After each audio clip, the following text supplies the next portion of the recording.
Hey guys, this video is going to be about the things I wish I knew before starting this TTC journey, and mainly IVF stuff, but also IUI stuff. And if you guys are experiencing things that you did not realize that you were going to go through during your cycle, comment below and we can have an open forum about it. So here we go.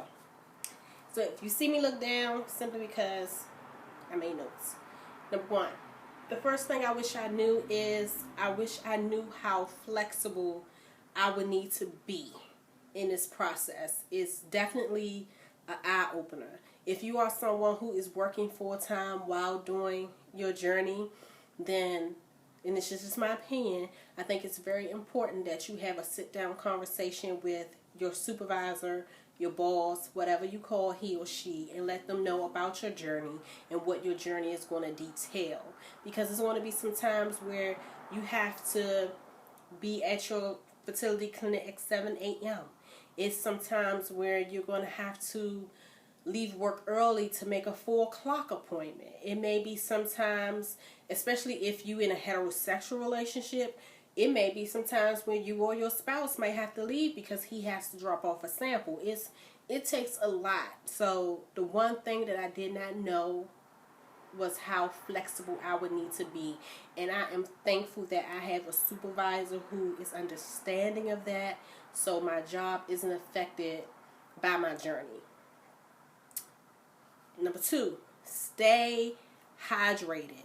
Water is your friend. Yeah, I know it is thousands of people who do not like water, but water will definitely be your friend during this process. It helped me avoid side effects. Now that I drink more water, instead of drinking carbonated drinks like I did my other cycles, side effects is next to nothing now. So stay water. If you don't like the flavor of water, put a slice of lemon in it. Get some, what's they call it? Crystal Lake? Not Crystal Lake. Not Crystal Lake. The little crystal packets is like a flavor that you mix with water. Get that. But definitely stay hydrated. Number three, bloating. You're going to be bloated. It's going to be times, especially with getting injectables and things like that, where you are going to feel huge. And it is a chance that you will gain weight. So what I highly suggest is something that I'm currently doing myself while going through this journey. Stay in the gym. Make sure you go to the gym. Make sure you change your eating habits. Cut out fatty foods. Cut out carbonated drinks. Cut out sweets and things like that. That way, when you do start this journey and you become bloated and your ovaries swell, you have to think about it. These medications are there to trigger your eggs and make them grow. So, of course, your ovaries are going to be a little swollen. So, when that happens, your body will already be prepared for it, so you won't put on as much water weight as you would have if you wasn't going to the gym or if you wasn't eating properly and things like that. So I wasn't expecting to be bloated. I damn sure wasn't expected to look like I was pregnant when I wasn't even pregnant, but I was trying to get pregnant. Yeah, it's a lot. 4, become friends with loose clothes. If you are someone like me that like to wear their clothes a little more fitted, you're not going to like to do that when you're going through this IVF process. And the reason is because your midsection is going to be really bloated. So that's going to change the look of all your clothes. For me, I started wearing a lot of dresses. I started, nose itch, I'm sorry. I started wearing a lot of dresses. Floyd dresses are my friend. That's mostly because it takes the eye away from my midsection. That way I don't have to answer the questions. Oh my God, you're pregnant? No, I'm not pregnant yet. This damn injectable did this. Thank you. Boop, mind your business. You don't got to do all of that. Just wear something flowy. 5, be vocal with your doctor regarding your medications. And I say that because not all of us can handle needles. I know I can't. I don't even like to get my blood drawn. Keep in mind, for IVF, they took 17 vials of blood from me. Your girl almost passed out. Okay? So if I can get away from some of the needles, I'm totally here for it. Some of your medications that you would have to take with IVF, such as progesterone, you don't have to take it in the injectable form. You can have depositories. Your estrogen, you don't have to take it in a needle form. You can get it in a patch. So just be vocal with your doctor. Your doctor is your friend. Something else that I didn't know before starting the cycle is insurance don't cover medications. I've had pretty good insurance with my employer.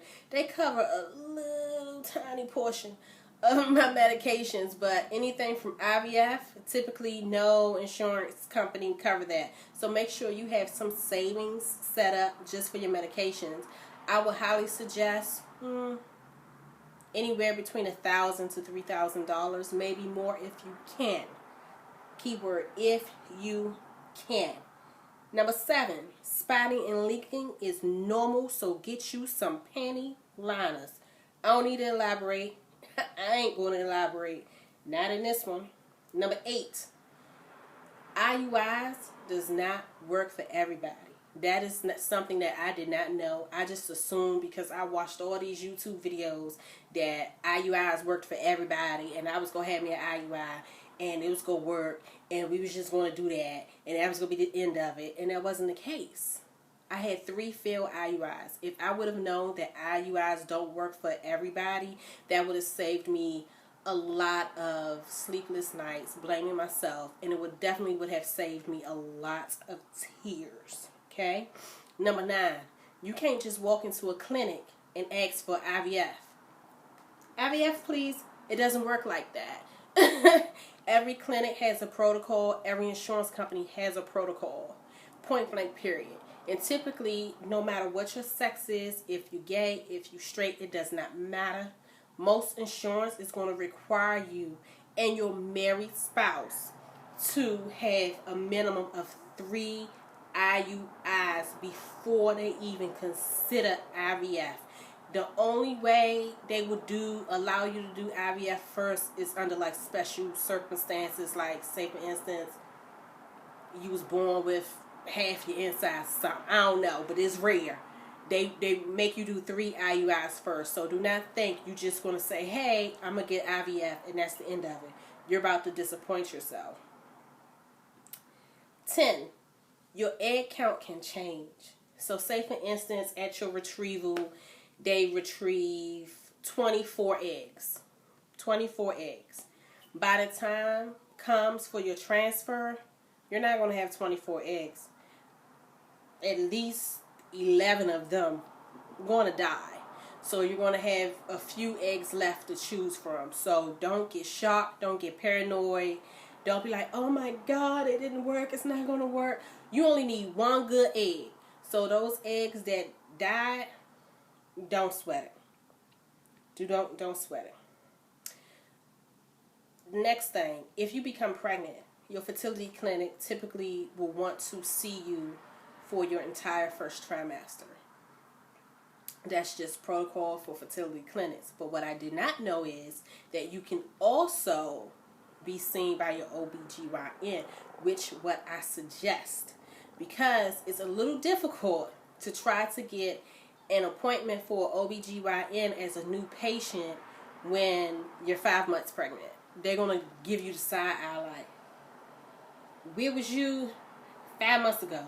So I highly suggest the moment you get your positive, after you finish having your conversation with your fertility doctor, call and make some appointments with your OBGYN. Even if in that phone call you say, hey, my fertility doctor wants to see me for the first trimester, but I need to be proactive, so that's why I'm reaching out to you now. I highly suggest you do that. Number 13, the 2-week wait is typically shorter for IVF. With IUI, the 2-week wait, you have to wait the whole 2 weeks. You typically go in the tests actually on day 11. You don't do all of that with IVF. With IVF, they actually count the days that they're, I don't want to say hatching, that they're making, I don't even want to say making. They actually count the days that they're fertilizing your eggs as some of the days in your 2-week wait. So instead of being 12 days, it's more like 8 or 9 days. That's something that I did not know. And the most important thing that I wish I knew before starting this process is that I am stronger than what I give myself credit for. You have to be strong for this process. So many people assume that because maybe, life gives you such a hard time sometimes. Some of us has gone through so many things in life. It's easy to assume that something as simple as fertility, we will be able to handle it. I got this, I got it. It doesn't work like that. This is probably one of the most emotional things I've ever gone through, except for bearing a child and the love of my life at one time. This right here was probably one of the toughest thing I've gone through. It's emotional. Sometimes you self-doubt yourself. Sometimes you think it's your fault. It's been plenty of times that I've laid on my wife's chest and cried because I felt like I was broken. And guess what? After all those tears and self-hate and self-doubt, I got right back up and I faced it again. You have to know you're strong. And if you go through this process and it doesn't work, you go cry about it. But so what? That doesn't mean you can't be a parent. It just means that it's a bigger calling for you. So don't give up hope on yourself and never give up on yourself until it's nothing else to give. And that's the most important thing that I wish I knew. I wish I knew how strong I was for this process 12 months ago. 18 months ago, 24 months ago, because if I knew how strong I was,